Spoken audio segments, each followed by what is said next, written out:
How is the American economy doing? According to the Federal Reserve's latest Beige Book, the outlook remains uncertain and volatile. But what about specifically the CPG industry?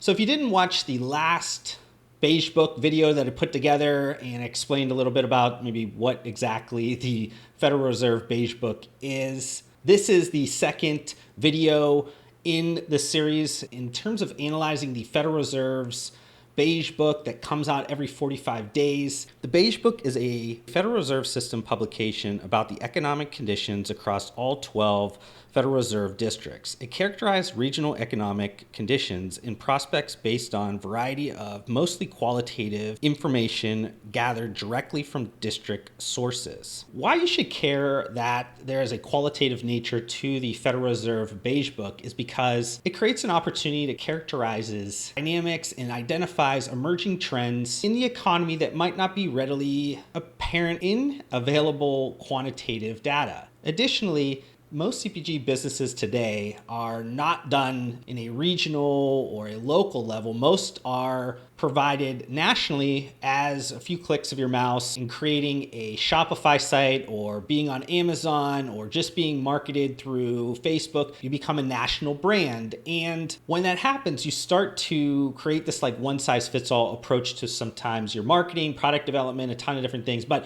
each individual region has some uniqueness to it. And this Federal Reserve Beige Book that comes out every 45 days helps you to understand that, especially during COVID-19, because each specific region is going through the economic and health side of this pandemic in a varying way. Because of that, I believe that the Federal Reserve Beige Book is an important resource for anybody within the CPG industry. Now, the problem is they don't talk specifically around the CPG industry. They do make some notes around consumer spending and retail, but that's what I'm for. That's what I'm going to be the resource for. I'm going to consume it and distill it down to the relevant information that you need as a CPG stakeholder. And above just giving you some of those details, I'm also going to be providing additional insights that's going to help you. So the first of the 5 highlights that I want to bring up is from the New York Federal Reserve Bank. And they report that economic growth has stalled in the latest reporting period, even as the spread of the virus has remained subdued and more businesses have gradually reopened. Retailers generally reported that sales, though still down substantially from a year ago, picked up in July and into August as restrictions were lifted further. However, some reported softening in revenues in mid-August. A number of retail contacts mentioned difficulties in getting supplies on time. Input prices accelerated somewhat while selling prices have remained steady. Some have also noted that safety concerns and capacity restrictions have limited customer traffic. Overall, business contacts have become less optimistic about the near-term outlook. Something that I've noted in a bunch of different pieces of content is that though business in a certain region or certain state or city is open, that does not mean that consumers are open as well to be spending and going to a physical business. CPG brands should be thinking about an extended period in which digital is increasingly important. So continuing to invest, test, and refine your digital strategy will be vital. I also think because New York, the region around New York, was kind of hit the hardest, at least initially, they've been going through this the longest in terms of COVID-19. I think they're just hitting a wall in terms of dealing with the COVID-19 pandemic, and it's creating a little bit of issues in terms of consumer optimism. Also, a note that they brought up during that is around just kind of the compressed margins that are happening across the CPG industry as it becomes a little bit difficult to find some inputs, and maybe you're looking at it from maybe different suppliers or whatever that is, and you're not able to work within your normal contracts. You are not able to pass that along to the consumers, at least in the current environment. And that's because of a lot of the things that are happening from an economic standpoint. If you raise prices, you might create that consumer to switch over to a substitute. And you really don't want to compound a lot of the issues. So right now, you just got to kind of have to eat the compressed margins and hope it gets cleaned up in the near term. The only CPG categories, maybe in terms of grocery, has some availability of increasing their prices, especially if you have a fixed amount of supply. You're seeing that with eggs. There's only so many chicks that can produce eggs. And because we are staying at home more and we're eating breakfast at home more, that's spiking demand and supply is not able to go with it. So then having a basic supply and demand need for an increased price to lower the amount of demand. The second highlight that I wanted to bring up from the Beige Book is from the Cleveland Federal Reserve Bank. They noted that most retailers reported an increase in consumer spending since the last report. However, demand remained below its pre-pandemic level and sales growth lost momentum in July, and a large department store reported that sales plateaued in July. Furthermore, an apparel retailer commented that it did not see the usual boost in sales during the back-to-school season because many schools were planning to go virtual. Demand for freight services grew modestly thanks to the continued growth of consumer spending.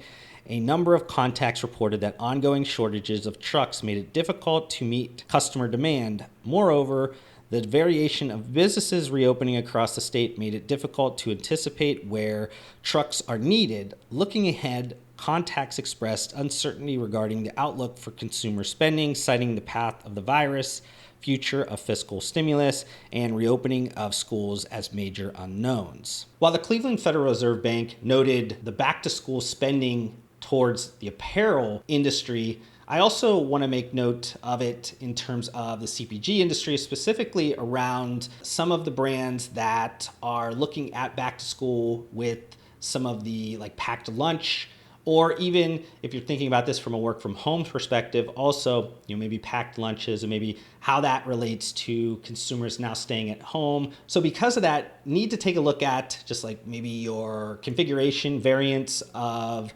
convenient pack sizes in terms of what you are supplying the market. Maybe you don't need as many of those because of the less amount of children packing those in their lunches or adults packing those in their lunches when they're going to work. Maybe you're looking at now reverting some of that capacity over to some larger pack sizes that are appropriate for an increased amount of at-home consumption. Now, if you're not able, or maybe you don't have additional pack sizes that work for at home that can be optimized, maybe you need to also think about how you can market a little bit differently to those consumers to still utilize some of that convenience in maybe a different way and make them think about your convenient pack sizes in a little bit different of way. Cleveland Federal Reserve Bank also made a big note around just like freight services being in high demand. And I wanted to kind of note this around the holiday season upcoming, especially around things that are happening with the USPS system. A lot of the private companies, be that FedEx or UPS, have talked about an increased pricing. If you are a CPG brand owner or anybody selling online and you are looking at the holiday season as a big part of your business, you are going to need to either think about increasing your shipping costs, somehow eating some of that, or if you're not able to eat that or you'd like to pass that on to the customer, you need to consider how are you going to communicate that, especially with the economic condition the way that it is. You need to make sure that you are not going to be priced outside of the bounds of everybody else. And if you are an outlier, you need to have a very strong brand to be able to justify that. If not, consumers are going to shift towards something that is much more cost effective. Maybe that is Amazon. The third point within the Beige Book comes from the Minneapolis Federal Reserve Bank. They reported that consumer spending was mostly higher since the last report, but remained below pre-pandemic levels. So pretty similar to a lot of the other ones that I've noted already. But many retail shops continue to report moderate demand, even in the face of restrained operating capacity. One notable outlier was the annual motorcycle rally in Sturgis, South Dakota.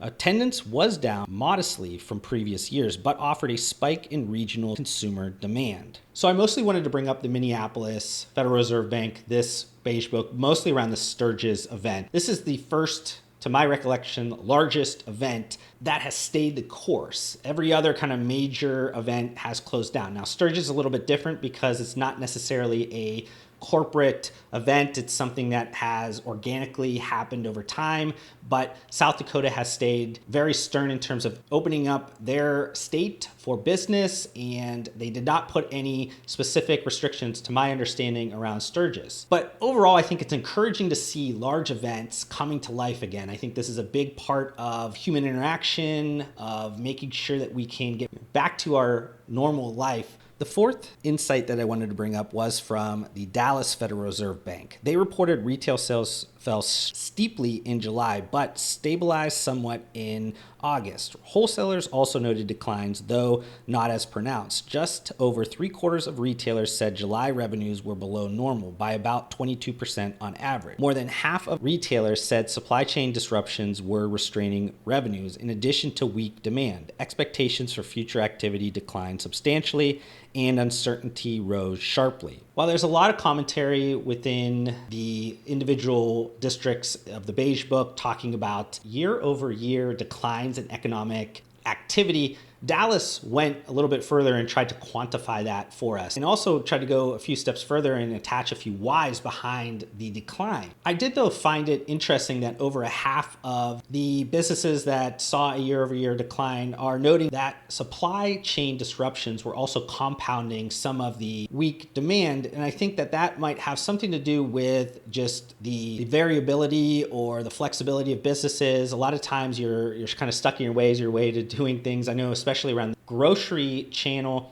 a lot of those grocers were simplifying their business. They were going towards just the pack sizes or variants within a category that was going to work best. They were simplifying their business. That maybe it's not the case in all businesses. So there's probably going to be a little bit of time where there's going to need to be some rationalization or simplification of businesses to make sure that the supply chain isn't causing as much of an issue from the demand, maybe some margin pressure or something like that. And maybe that is where they were kind of driving that in, is that, they were increasing prices a little bit too high, and that was counteracting towards some demand losses. The last insight that I wanted to bring up was from the San Francisco Federal Reserve Bank, and they reported that retail sales rose slightly over the past 6 weeks, following a large bump in May and June when the restrictions on non-essential businesses initially eased.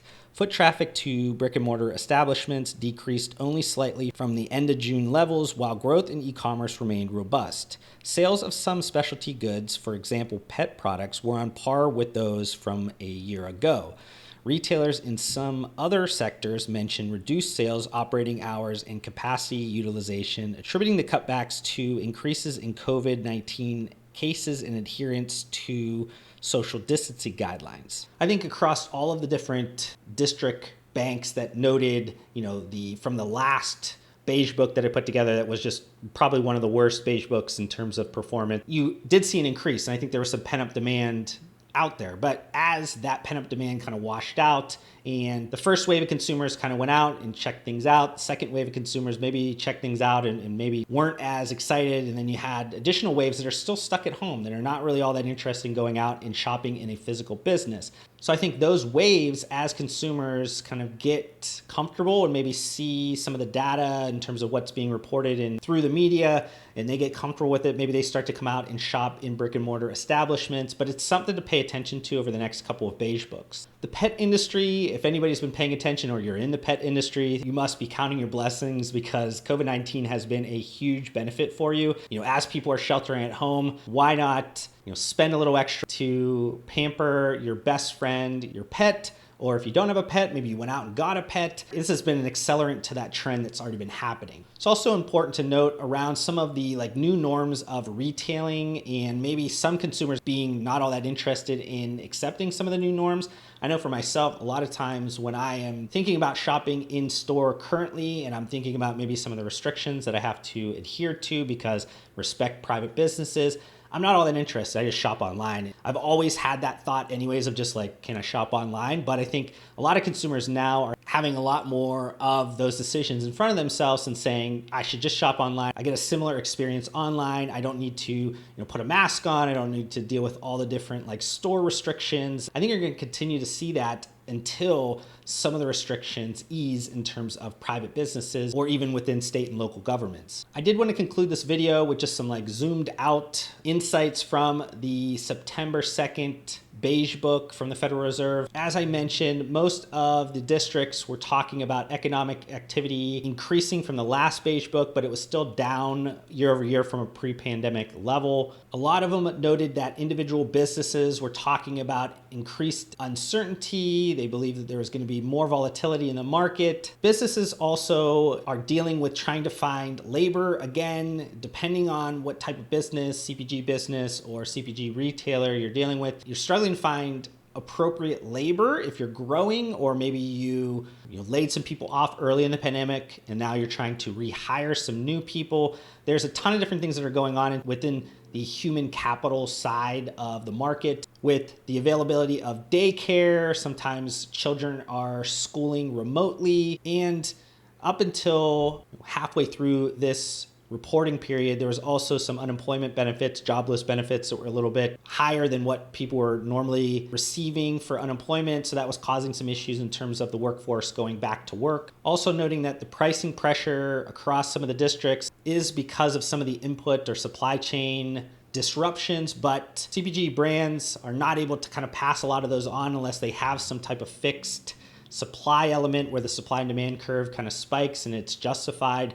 You're also seeing input costs from like the freight services side of things increase your overall total cost to get it to a consumer if you're now providing a lot more of your products direct to consumer or through e-commerce. So all of those things are kind of working against businesses right now in this current period. If you guys have any questions around just the economic condition or how that relates to the CPG industry, I am more than happy to answer anything the best that I can. I am not a trained economist, but I'm one that pays attention to a lot of consumer behaviors, a lot of trends.